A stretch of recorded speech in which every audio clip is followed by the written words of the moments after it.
Furiosa, a Mad Max saga, 2024. Plucked from her home at an early age, staying alive comes second to preventing anyone from finding the green place. This coming-of-age story follows Furiosa as she learns all the typical childhood milestones, including learning to drive, first romantic relationship, losing a limb, and seeking epic revenge on a man who murdered everyone you care about in front of your eyes.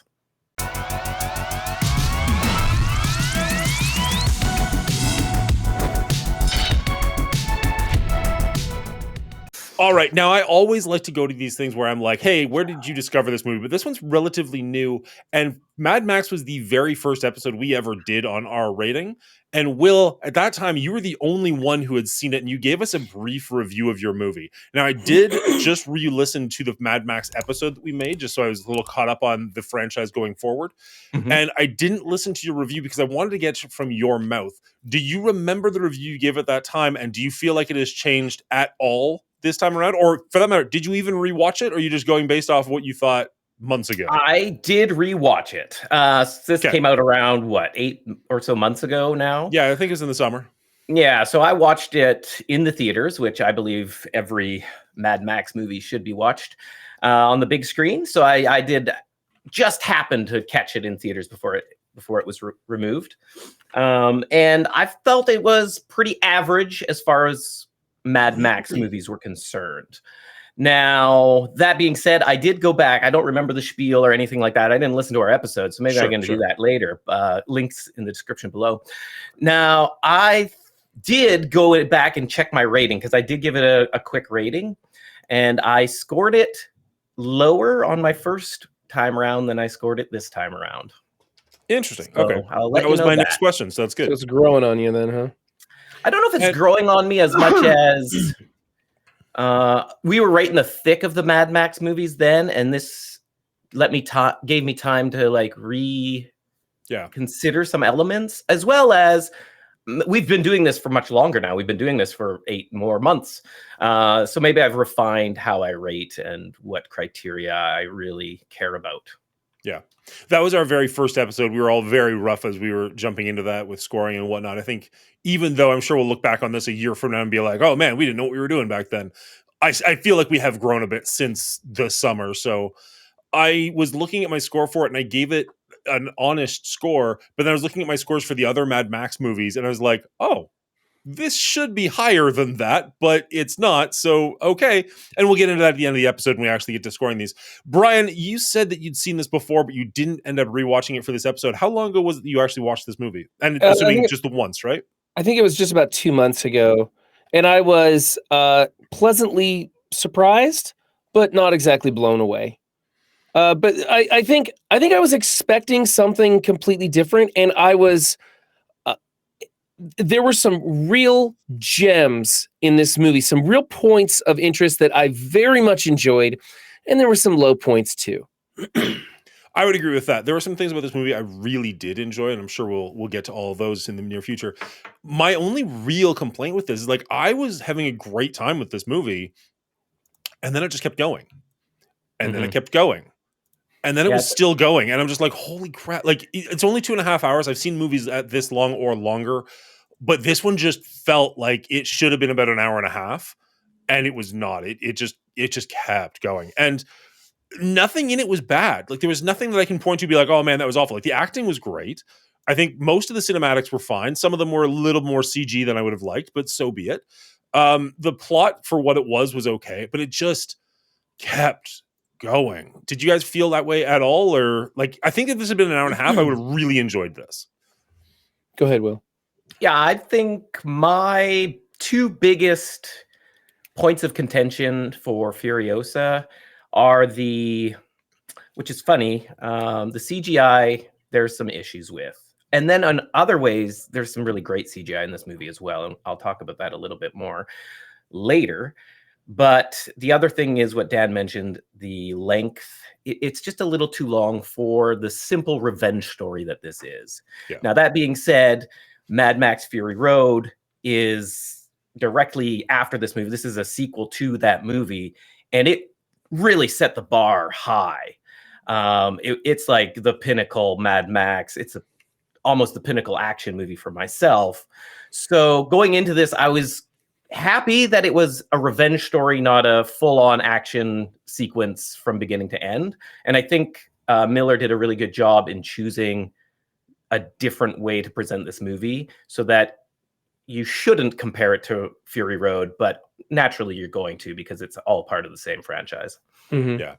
I heard Miller say that he actually wrote this one around the same time as Fury Road. Like they were written at the same time. So to make sure that Fury Road makes sense with this one and this one made sense with Fury Road. And I feel like he did a pretty good job with that. I feel like they are two sides of the same coin. I'm not sure either one of them, for me at least, I know you're much bigger fans of this, is a complete story without the other. I feel like Furiosa, if you were to watch this, if it's the only Mad Max movie you were to ever watch, I don't know if you would feel like, oh, I feel complete in this. But knowing what happens in Fury Road and where it goes, you're like, oh, it's actually really cool that they tied in this element and talked about that and showed her like taking the wives and stuff like that. What do you think, Brian? Well, you mentioned that, and that just kind of rings true with me. It's like, had I not seen Mad Max Fury Road, this movie wouldn't have appealed to me at all. I wanted to find out more about the character of Furiosa and follow her saga. And one of the complaints I had about Fury Road is that it wasn't as much about Mad Max. It felt like the introduction of this new character in the franchise of Furiosa. And though we all loved the movie and it was a great movie, I do kind of want to get back to Max at some point. I'd like to go there. So, the enticement of going down the Furiosa road was not as appealing to me because I wanted more Max in the first place. But yes, it was a great introduction to this character, and it was a great follow-up movie, and it feels right that these two were written together. If that's the case, that makes a lot of sense to me, and I'm okay with it. Like I said, I had fun with this movie. There's actually multiple reasons that one, Miller has been writing about this world and these characters for a long time, trying to get Fury Road to the screen and things like that, with ups and downs of actually getting the funding to do it. And so Furiosa was actually written before Fury Road. And there's also a script for a solo Mad Max movie, A Year of Mad Max, that was also supposed to be these were all supposed to be coming out, back to back to back. Mhm. At one point, they were in production for an anime of Furiosa, and that was going to be concurrently released with Fury Road, and then they were going to do the Mad Max afterwards. And then, obviously, budgetary reasons, they dropped the anime just to make sure Fury Road came through, and it did well enough, but there was legal issues with Warner Brothers that Miller wasn't happy with his compensation from them, so that really lengthened the time that Furiosa production began, in which case then Charlize Theron was no longer age appropriate maybe to play the role, and Miller didn't trust the CGI to look good enough to de-age her because of other de-aging he's seen in movies. And a good And choice then, there. yeah, and then Furiosa obviously kind of bombed in the box office, as lots of movies were bombing in the box office at the time. I don't believe it's at fault of Furiosa at all, or a indicator of the quality of movie Furiosa is. But I think that has put the Mad Max feature maybe in the bin permanently. We'll see. I mean, Miller's only getting older. He made this movie at 79 years of age. And considering that, I think he did a spectacular job. Yeah. I would agree with that. I wonder how much it hurt that this wasn't a Mad Max movie. Like, I mean, obviously it is set in the world, but it doesn't start like all of them have Mad Max in the title. This one, sure, Furiosa, a Mad Max saga. But I mean, probably most of the movie theaters just said Furiosa. So if you walked into a theater not having any idea, you're going to see that marquee and go, I don't know what that is. That and being released like 10 years after Fury Road doesn't help, right? Because that kind of is already out of your mind a little bit. And or as we've already alluded to, generations, right? Yeah. As we've already alluded to, it's not as good as Fury Road. If it had come out and been as good or better than Fury Road, there would have been so much buzz around this thing. But instead, it kind of came up. You went, it's fine. Mhm. And I think that did kind of. I'm sure that hurt it. the excitement of Fury Road was a little behind us at this point, and there was so much going on in society at the time when this came out. It was even hard to make the connection almost between these two. And speaking of connections to where it came from, can we take a quick glance at the numbers that we put down ages and ages ago for this franchise? Right. Mad Max, we gave a 62 average. Road War 60 0 to it as an average. Road Warrior 64, Thunderdome 69, and then Fury Road 88. And admittedly, you both had low 90s on that one. I brought that one down with a 76. I enjoyed it, but I just did not have the love of it that you guys did. And so our score total for the Mad Max going into this is a 70. Okay. Yeah. I remember Fury Road for Will and I was near perfect film for both of us. It's very good. Rates high on our top 20 list and all that. So we definitely like that one. Sorry, that was really mean. I am glad you guys really enjoyed it. It just didn't hit me in quite the same way. I appreciate it as the artistry that went into the film, but it's not one that I return to. Well, that's why we're here, Dan, so we can help fix your broken view of movies. Exactly. So I heard lots about Furiosa, right? It came out, it kind of bombed. It didn't appeal to me for the same reason I kind of had trouble with Fury Road. The only thing I didn't really like about Fury Road is that my favorite actor, Tom Hardy, had like 5 lines in the movie, and it wasn't really about him.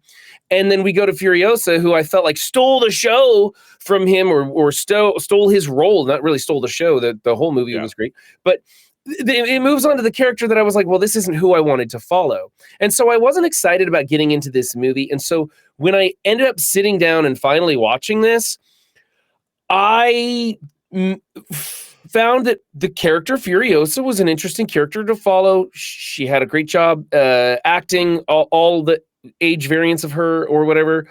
I was like, wow, okay, this is pretty good. I'm over the fact it's not Mad Max. I'm enjoying this.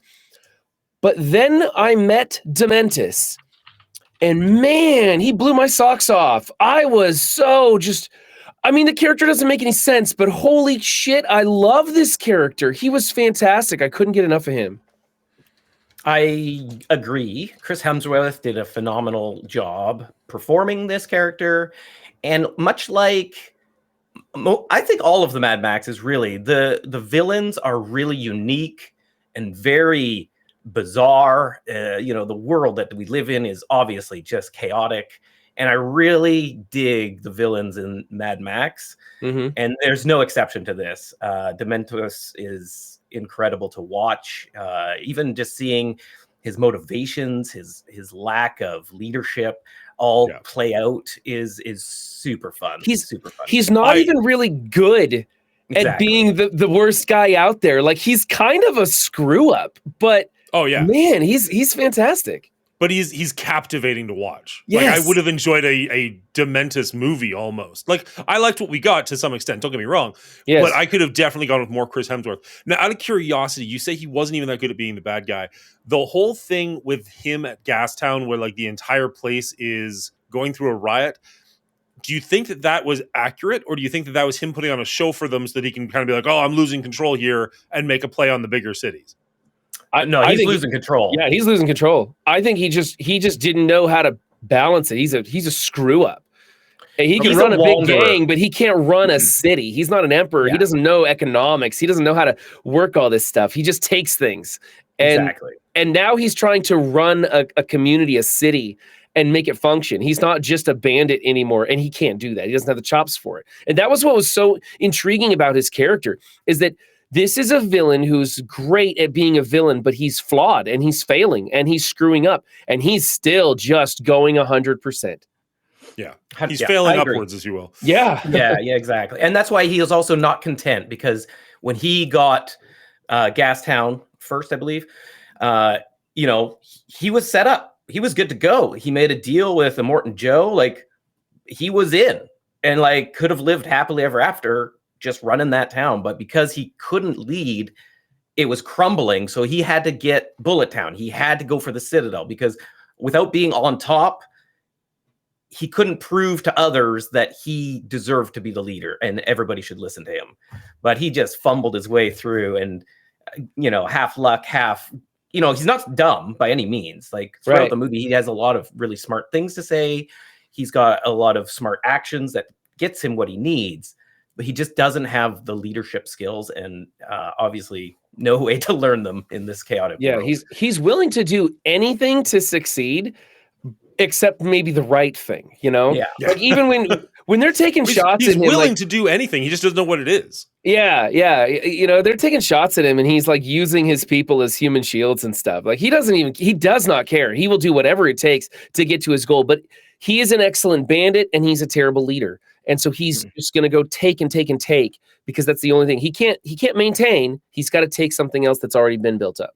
Yeah. I mean, in fairness, Immortan Joe also just throws his people around willy-nilly. Like we don't see him put one in front of a bullet like he does Dementus, but he does like tell one just to like fall to his death just to prove that he will.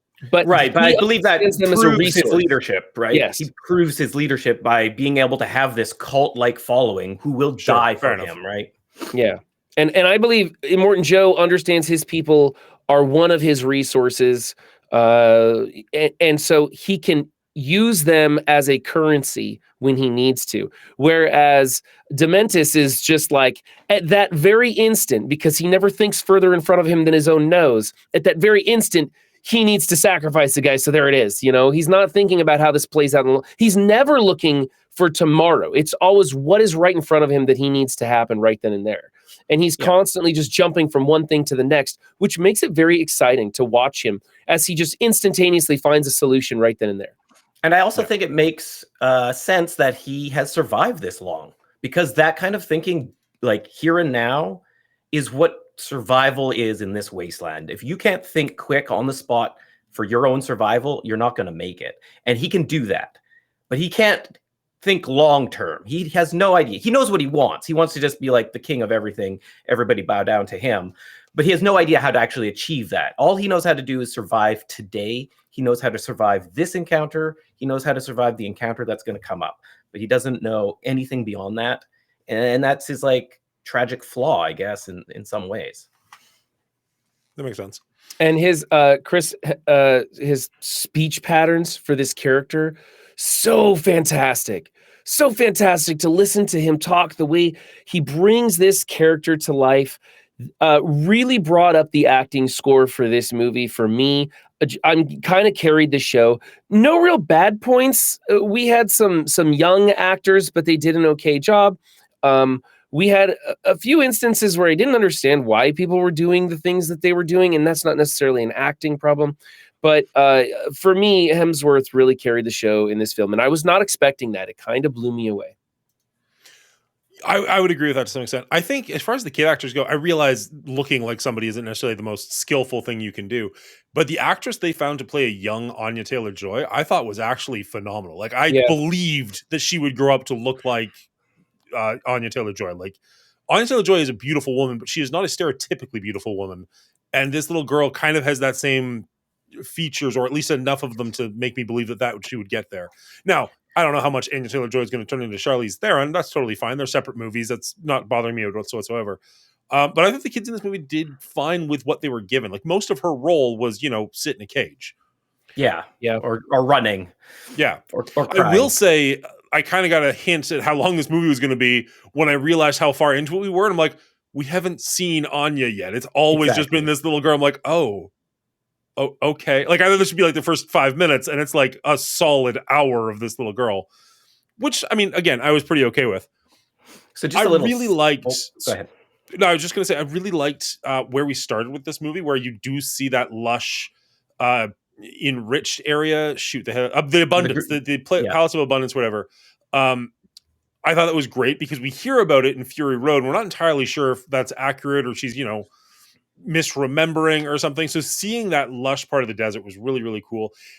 They do a moment which is like show don't tell, which is always what you're supposed to do in movies, where she sees the bikers and goes up and starts sabotaging their vehicles right away because she knows if they leave and make it back to their tribe, they're going to warn people about, or they're going to tell people what they saw and they're going to come and raid us. So I liked that. Maybe this is just me. It took me a second to realize what she was doing. Like I wasn't sure what her motivations were at the very beginning of it. You kind of get a picture of it pretty quickly. But there was that first initial, like, is she going to go rob them? Like, what is she planning to do right now? And then I you was see her, on the like, same cutting the page. brakes. I You're didn't like, quite understand it, but because they treated me smart enough to figure it out, when I did figure it out, I was like, oh, that's really cool. right. And it made that entire chase sequence where they are going down. I mean, the dude was like getting into the tent. She's trying to pop off the shot miles away or whatever. Like it was pretty good shot. intense. Yeah. Oh yeah. I really liked that. I liked how we as the viewer had to figure it out. I always appreciate when movies appreciate me as a viewer and do that and let me figure it out. I thought that was a great sequence, and Dan, you said the movie kind of runs on, and you're right. It's kind of weird because it's entertaining, but it's almost exhausting to watch, right? Like I was kind of tired by the end of this film, even though I was entertained the whole way through. It did feel long for some reason. It was kind of an unusual experience. I would agree with that to an extent where I wasn't bored, but it wasn't gripping me all that much.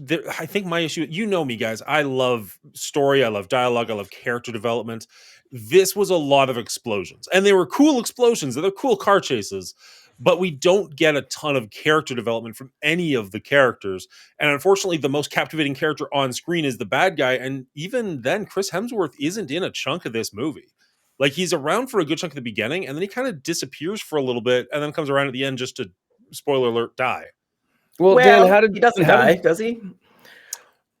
He's not living his best life. Okay, so Dan, to the end of the movie, how did you feel about that exchange at the end when she's got him dead to rights, and he's almost like taking her victory from him by her, that dialogue back and forth between the two of them, that was a really good piece of dialogue. It was unexpected to come from them. It was way deeper. It was not cliche at all. And it showed the depths of both these characters. And I had no idea how that was going to play out. I would say that's honestly one of my favorite parts of the movie was the ending there between the two of them.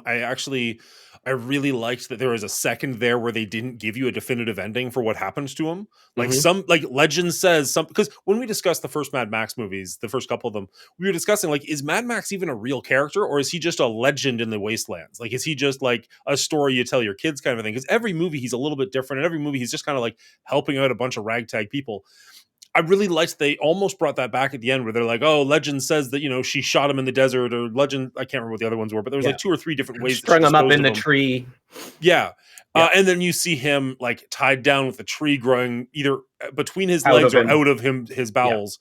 And it's like, that's dark and kind of amazing. And I really enjoyed that scene between the two of them. You're right. He does try to take away her victory. I still feel like, I mean, obviously she's victorious. He's dead and she's alive. She but almost like you think he's going to take away her victory, but you almost experience growth in her character because of that interaction. And she like learns from that experience of him taking away what she thought he was and how she was going to deal with that and everything. And then because we're given the multiple choice endings and stuff, it was just such a more complex ending and sequence and interaction than I was expecting, and I really appreciated it. It was a breath of fresh air in cinema because you don't come to those conclusions like that in movies very often, where it surprises you, where it intrigues you, where you're not even sure how you feel about that ending. And it was a very complex ending that I appreciated. Yeah, I agree, especially because it's an action movie and you expect the Hollywood action movie, the big CGI battle. Look at A, B, C, D, E, F, U, K, Marvel, like DC movies. They all have jammed in there this over-the-top CGI battle that doesn't really make sense for characters, or it's just spectacle. And this easily could have fit into that. And George Miller is a saint for turning it action movie on its head and ending it in a, I don't want to say civil way, but with a discussion and just a subtle choices. And it was very, very nice. Even though the movie was long, I appreciated the ending greatly.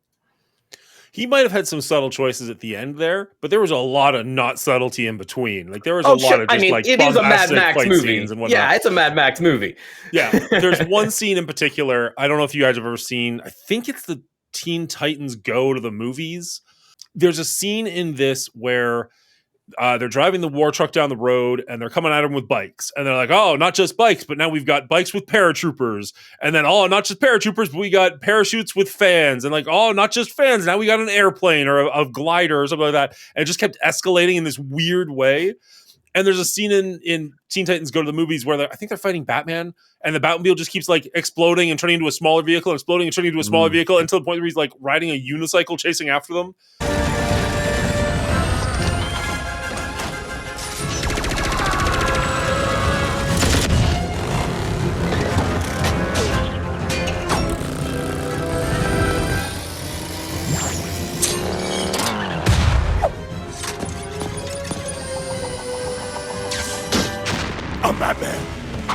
Batman returns. Batman forever. There is no stopping the Batman.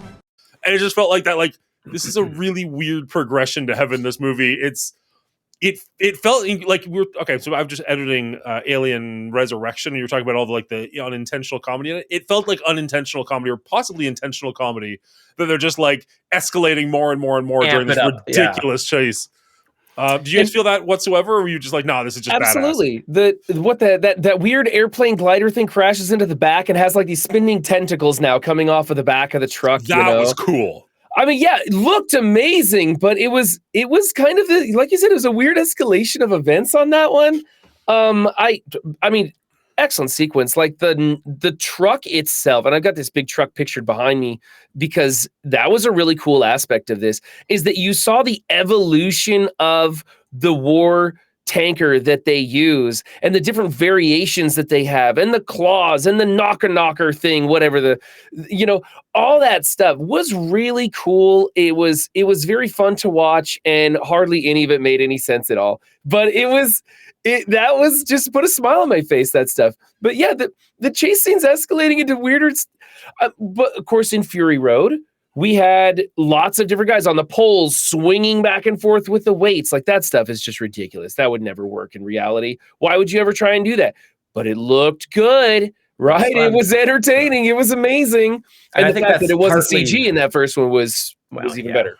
You know, I believe that's part of the reason why we got like the flying element in this one, is they're trying to one up Fury Road, right? Because Fury Road was, a 2-hour action sequence and incredible fun physical elements and all of that. So they tried to one up it by adding like these aircraft aerial type fights, and it's really fun. I don't knock it for doing that, even though it is ridiculous. But it's not Fury Road, but you still have to at least try to come to that level or surpass it somehow in those action sequences. Well, and this is the world we live in, right? We've always had big, massive vehicles in chase scenes throughout all of the Mad Max franchise. That's part of it. That's the bloodline of this franchise. So it has to be in there. And yes, they kind of got to up the ante every single time because you don't want it to go the other direction. I think the part that made me laugh about it was that it wasn't like they had all these things at once and they were just bombarding them. It was we're going to try this. That didn't work. Well, we got these all of a sudden. That didn't work. Bring out the plane. And you're just like, why wasn't the plane your first move? But okay, sure. Do you. Yeah. Or all at once, just bombard this mother. That's what I'm saying. Like, if it had all been at once, I don't think it would have hit me in quite the same way. But it was the slow escalation of like, bikes aren't doing it. Let's get to the air. Air's not doing it. Let's fly around. Okay. No logical reason for that progression, but it was fun. Fun to watch. It was fun, yeah. And because I don't know how to bring this up naturally, the other thing that I was like, is this a comedy? What are we supposed to be doing here? Some of the names of the characters, specifically Scrotus and Rectus, right back to back. I'm just like, what is happening right now?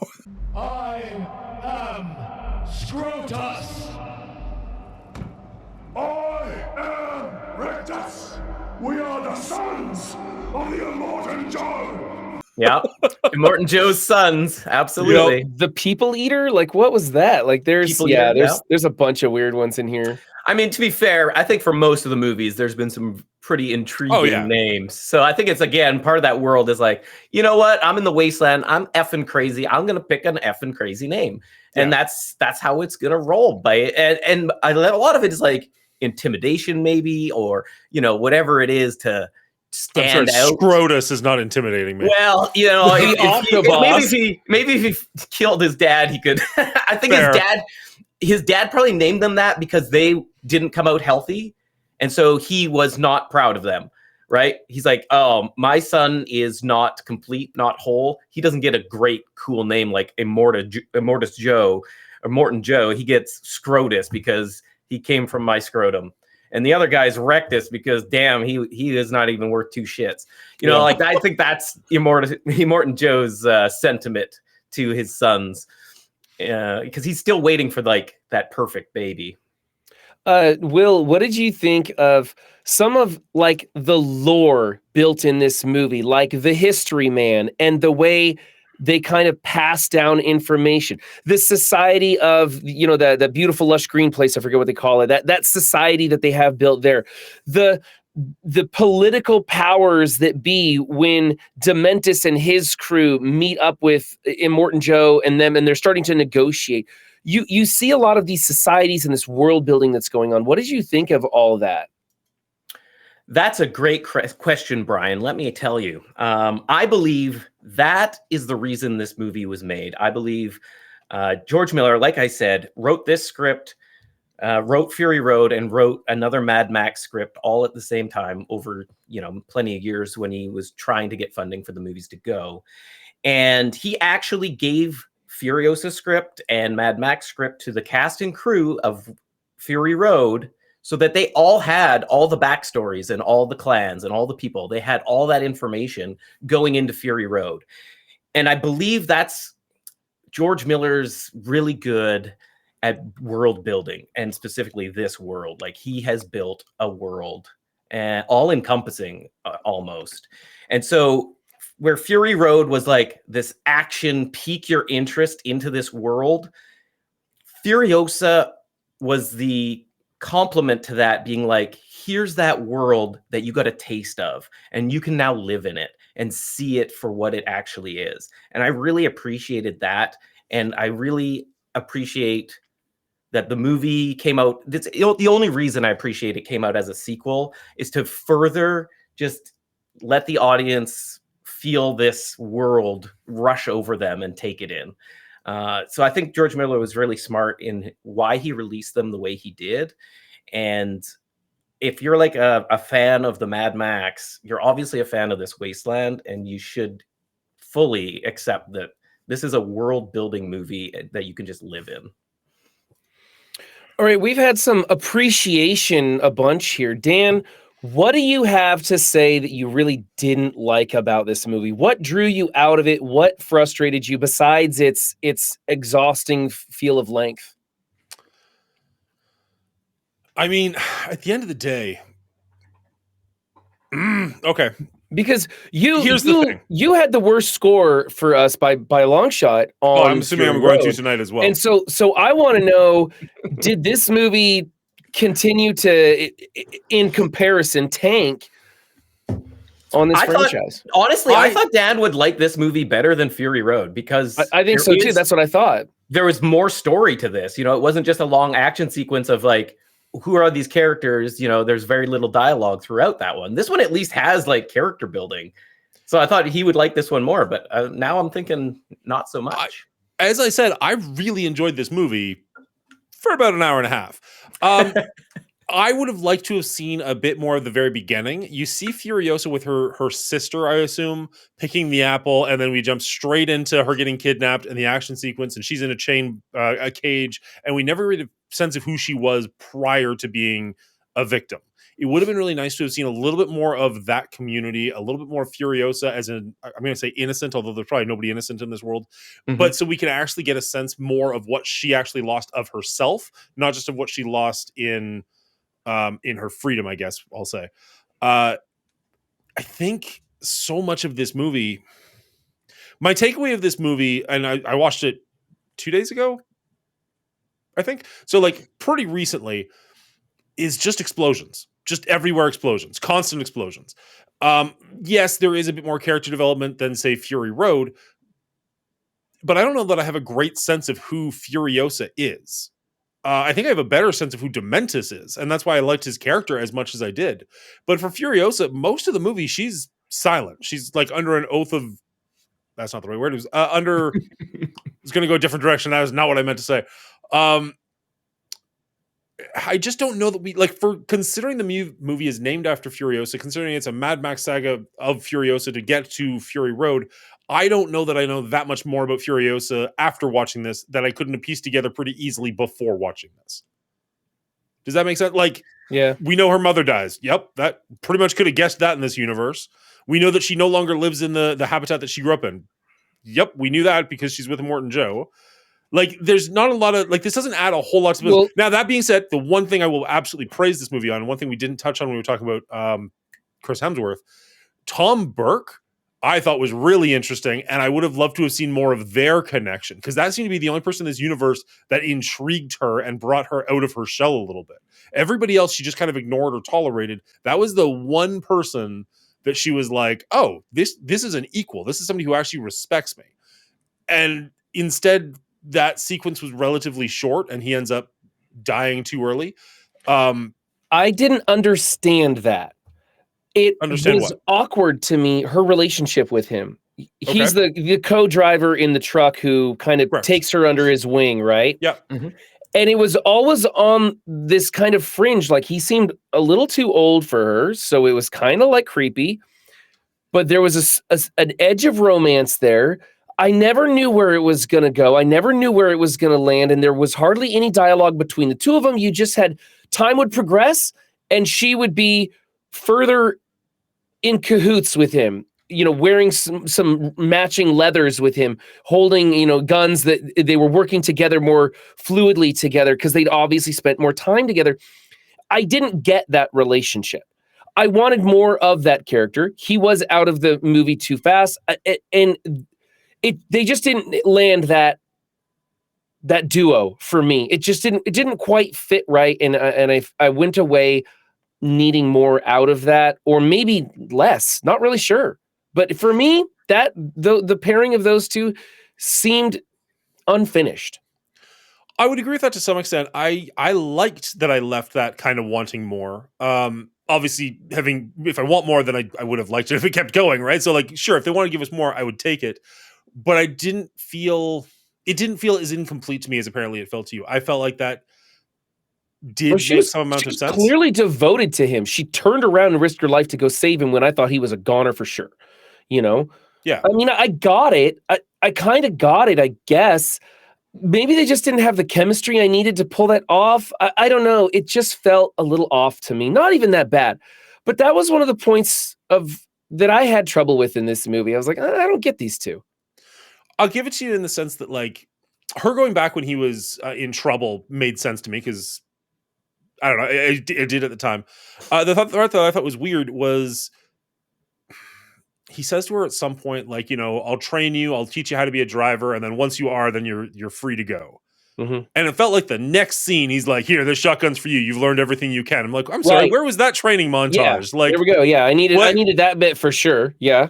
But I don't know. I really enjoyed his character. I wish we got more of that. Like, that could have been the movie to me, honestly. That could have been the last half of the movie is just the two of them, Bonnie and Clyding it out in the wilderness, and then he dies to Dementis, and then she has to go after Dementis. Like, it seems like there was a good chunk of this movie where she didn't even care that much about Dementis being alive out in the world. Like, one of my issues with this is I don't know that I felt like she had any clear direction in this movie. Like, she wants to kill him at the beginning, she wants to kill him at the end, and in the middle, she's just kind of like, survival, I guess. I don't know. Like, she's got Rectus, who tried to potentially rape her early on, and she's just kind of cool being around him for the rest of the movie. She's got Dementis, who killed her mother. She's hidden from him, but okay. They're in the same scene multiple times. I know, but he doesn't know who she is. Sure, but she knows who he is. And she doesn't know if he's doing that to me, he's probably doing that to the other wives. She doesn't have a choice, right? Like much of this movie, but Furiosa doesn't have a lot of choice. She is where she is situated, not by choice. And the same thing is for the relationship. But how many movies? Sorry. Right? She's like, oh, this guy's actually not going to just kill me right now, or I don't have to kill him. He actually has a plan and is actually going to follow through with it. Sure, minimal things are said, but that's fine. This is an action movie. like Miller lays it out. What's said is what's going to happen in this movie, and that you just kind of have to roll with that or ride with it, whatever you want to do. So she sees that as another hope piece of maybe I can get back to where I belong. And so that's why she's connected with him instantly. And that's why she wants to learn everything she can from him, because he has freedom to leave the Citadel whenever he wants, pretty much. And she doesn't have any freedom. She hasn't had any freedom since she picked that peach. And she has a along car with him, when he gives her a car and is like, go follow your dreams. And she doesn't. yeah, but she's unfinished business. Dementis is not. There's throughout this whole thing, if you think she is going to forget Dementis murdered her mother, the only two times she goes back to save people is when those people are super important to her. And both times, Dementis destroys them. There's no way she's going to let him live. And that is her learning from Dementis. Like you say, she has no character development. I think she literally grew up watching Dementis and learning off him, which is why at the end, their discussion is so interesting, because she has somewhat become him. There's a scene where she's in the war truck. Dementis is leading them out of the city that's in riot mode. She's sitting right there. She's got a shotgun on her lap. He's right beside her. And she's in a vehicle looking at a bridge like she could easily take a shot at him. And she's just like, cool, thanks for the drive. Whee! Drives off into the sunset. Like, I don't get the sense that she has any interest in killing him until he takes out, what's it? The Tom Brady? Tom Burke? Whatever the actor we were just praising. Yeah, Praetorian Jack. Tom Burke. Yes, Tom Burke, the actor. I just don't get the impression that she's like actively seeking him out. It's just kind of like, now this is convenient. I guess I'll do this. I don't know. I felt like she just survived a rocket launcher. I'm thinking she wants to just reconvene, you know? There's a lot of movies where you've got people who are in bad situations and they're like, you know what? My life is a waste at this point, but I'm going to make sure that this happens. And I get the impression they're working towards that thing happening. I never got the impression she was working towards getting revenge on Dementis. It's honestly, it seemed like she forgot about him for most of the movie. I did feel like she was distracted in some way, whether it was she was attracted to Praetorian Jack or felt like he was some sort of a father figure / family member or person that she cared about in some way, which I just didn't understand the connection there. But he seemed important to her, and she wanted to be with him and not just use him to leave. She also wanted to kill Dementis, but I'm not sure when or why or how. It was definitely at the top of her list of things to do, but she did seem to get distracted by stuff. And also, there was the truck, which kept being this icon. I mean, we have a montage of them building this truck at one point. This truck was an icon of freedom / power for her. She was hot for that truck, whether it was because Praetorian Jack was driving it or because that thing had like literal testicles hanging off the back of it and it just looked like very phallic or something. Like this thing looked just like it was going to do some damage to something somewhere. It was a beautiful piece of machinery. Crazy, isn't it? But whatever. Like, it was iconic as power, as freedom. It was a centerpiece for this movie. And to some degree, the franchise, especially coming off of Fury Road, as we have the war truck being a big thing. And then we have this one, which is honestly, the prequel of this truck beat the pants off of Fury Road, in my opinion. I thought this truck was way cooler and more powerful, whatever. Anyway, so she had these things that seemed to distract her a bit. And that's why I lost. This movie just got messy in the middle for me. I got her in the beginning. I got her in the end. Didn't really know what was going on in the middle, but I was entertained by it. You know what I just thought of as you were speaking, because of what you were saying? It would have worked pretty well for me if there was a scene where she goes on fairly early on before she meets the other, are they Praetors? The other drivers of the big truck? I think so, yeah. Okay. Before she meets him, if she went after Dementis and Dementis bested her, let her live for some reason, and she's like, I really want to take this guy out. I don't have the ability to. She meets Praetus. And this was her growing in strength. This was and her learning growing skills. in strength. He's teaching her how to be, someone who can survive in the wild, in the in the wasteland, and then I we mean, see maybe. her level up, and then she's like, okay, cool. Now that I've done this, I think she did have a romantic relationship, or at least wanted a romantic relationship with him. That was the impression that I got personally. Will, what do you And think then was her? Dementus takes that away from her, and now she's not only that much more incentivized, but has the power to do it. Okay, that makes sense. Will, what do you think was happening in the middle there? Oh, I that think- is not what happened. That's just what I wanted to have happened. I think she was raised by Dementus. And so she sees the truck as power and freedom. She wants that truck. Dementus sees the Citadel as power and freedom. He wants the Citadel. She's acting like Dementus. She's acting like those around her who she sees and being successful and surviving. I believe there's way more parallels between Dementus's character and her throughout this movie. And at the end is where she chooses to change that. She chooses to change that about herself and then focuses on, again, getting to the green place, Fury Road, saving the innocent people of the Citadel, so on and so forth.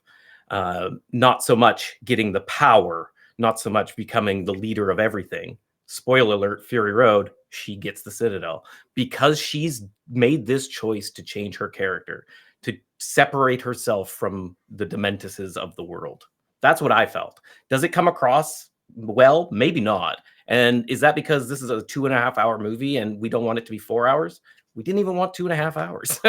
So I think it's tough to cram it all in there, especially when people are going to expect 15-minute chase scenes. Maybe I'm just in the minority. Maybe this just isn't my franchise and I want more story and less action. And for people who want more action, this is where you go, right? Like, and again, no criticisms on the action itself. I think most of those fight scenes and action scenes are gorgeous. I think they're a lot of fun. I think they're silly, but like in the right way. A lot of the characters in this were great. I just didn't connect with this movie in the way that I wanted to. And don't get me wrong, this is a super ambitious movie. Like, trying to elaborate on all of this wasteland world that George Miller's built over the years and like have it all in there, as well as this revenge story, as well as covering like 14 years of this young girl's life. It's so much. It's so much. So is it going to come across executed perfectly? Pretty tall order, I think. Yeah. But I think he does a pretty good job overall. Kind of going back to what I was saying about this feels like the other side of the coin for Fury Road. The end scene, that like 10 seconds you get at the very end where she's just all of a sudden capturing the brides and loading them up in the truck. If you've never seen Fury Road, or if Fury Road didn't end up getting made, I mean, it came out first, but if it didn't, that scene feels like it comes out of absolute nowhere. Now, obviously, you can piece together that she was a wife at one point. She knows they're being mistreated. Like you can make sense of it. But at no time does she interact with the wives after she runs away as a little girl. At no point does she like, "Don't worry, I'm going to save you." We don't even see her interact with the wives in a favorable way. She just kind of like is in the room with them, and you're kind of like, "Oh yeah, clearly I can see bad things are happening."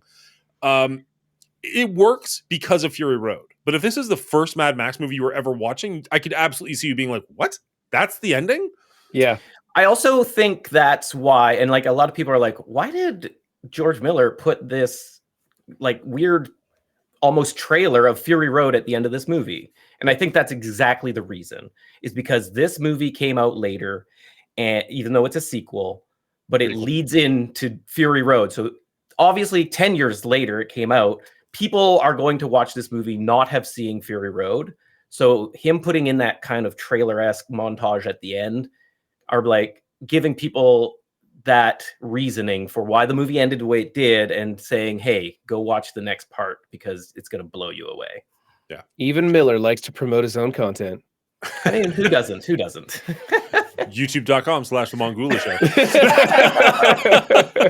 All right.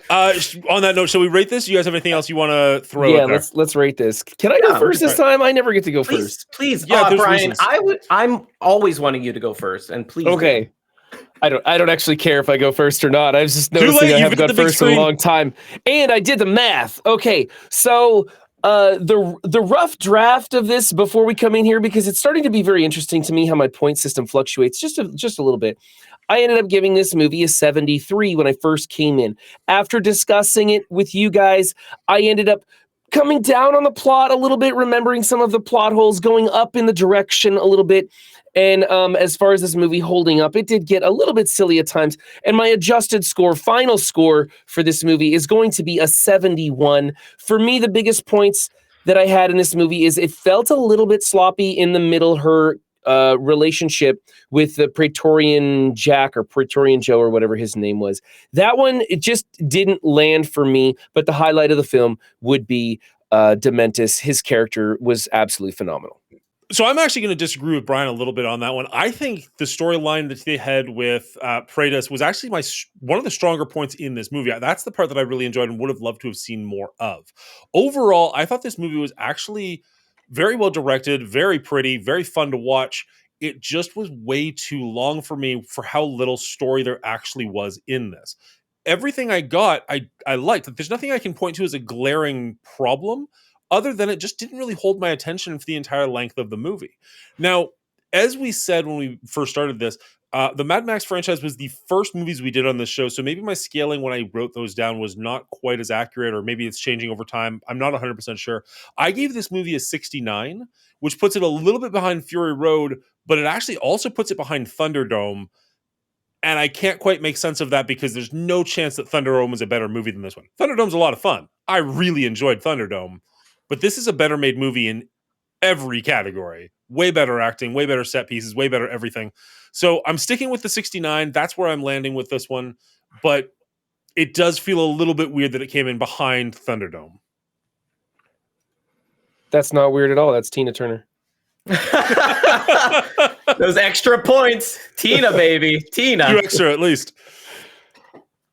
All right. Let me get this right for everybody at home, because these two fools don't know what they're talking about. Okay. Now, I could have talked about this movie for hours and hours. Instead, I'm going to take way too long to rate this movie as I talk about it for hours and hours. I love a lot of this movie. I believe that George Miller did a great job at changing this movie dramatically from what we got in Fury Road. And it was a necessity. This is a beautiful picture of a lived-in world. We get to live in the world over like 14 years, and we get to see all the chaos and what it actually takes to survive in the wasteland. And I really enjoyed that. This is also a revenge story. Again, very simple. It's an action movie. So you have a very simple story that kind of threads through that 14 years. George Miller at 79 years old can out-action almost any other director. And I think that is a feat in itself. A happy feat, if you will. We didn't even talk about a Mad Max cameo in this movie, probably because it's so small that it doesn't really matter. But it's interesting that it's there. We didn't really talk about that. The stowaway scene, the war pig scene, took 78 days to film that 15-minute scene. That's incredible. And I would be recluse if I didn't mention, yeah, we talked about the CGI not being great in this movie, but Dan said specifically, it's so cool they found a young actress that looks a lot like Anya for this movie. And that is partly due to the CGI they implemented over top of the actress. At the beginning of the movie, they put 30% Anya over top of the actress's face to help her look more like Anya. And throughout the movie, they dialed it up to about 80% Anya until they swapped the character actor. And I thought that it was seamless. And I don't think either of them even noticed it. So I think there was some really great CGI in this movie, and then some not so great CGI in this movie. But overall, yes, this movie is too long because I think George Miller has trouble editing. And it's tough because, as we all said, there's not a lot to edit out of this movie. It does everything it needs to do. So it just naturally becomes a long movie, but it might just be too long for a revenge movie. So overall, between genre, acting, writing, direction, and if it holds up, I think this is an 80 out of 100. It's a masterclass in action from a master. I gotta say, I had no idea that she was CGI. So you're right. That absolutely got me. I didn't know that either. I wish you would have told me before. I tried to mention it, but you guys kept going. And I was like, oh, we should keep it tight. So I wanted to mention it in the end. Well, I mean, that would bump. I don't know. No, it doesn't have to bump. It doesn't have to bump. It doesn't have. It's a minor thing because there are problems with the CGI. I don't think it would change the math overall. What really held me back on my score was the fun factor for this movie. though I enjoyed it, I didn't enjoy it enough that I wanted to go back and watch it again before we reviewed it tonight. Like, I thought about that and I was like, I could squeeze this in today. And I was like, you know what? I'd Right. rather take a nap. Like, On that's that just kind of where it note- landed. On that Mad note, Max Furiosa, so much fun, you'd rather take a nap. Right? On that note, Dan had mentioned that I watched this movie back when it was released, and I rated it for our whatever episode we were rating the final Mad Max. And I looked it up. Original score for me was a 75 out of 100. I actually boosted this up because when I rewatched it, I just saw, I don't know, maybe I just saw the George Miller vision, or I just felt the world more completely, and it drew me in. And maybe that's because I already knew the story, so I could just appreciate the other elements. I don't know what it was, but for some reason, and maybe it's because we've refined our scoring, like Dan said earlier. It could be multiple reasons, but it did bump it for me a little bit. I was wondering, that was the only part that I got that far in the video where you said, oh, I give it a 75 out of it. I was like, okay, done. And that's all I wanted to hear, really. I mean, I wanted to hear the rest of what I said, what you guys said about the other movies, just trying to remind myself. But I didn't want to hear any of your takes on this movie to skew what I thought of this before going into it. No, that makes sense.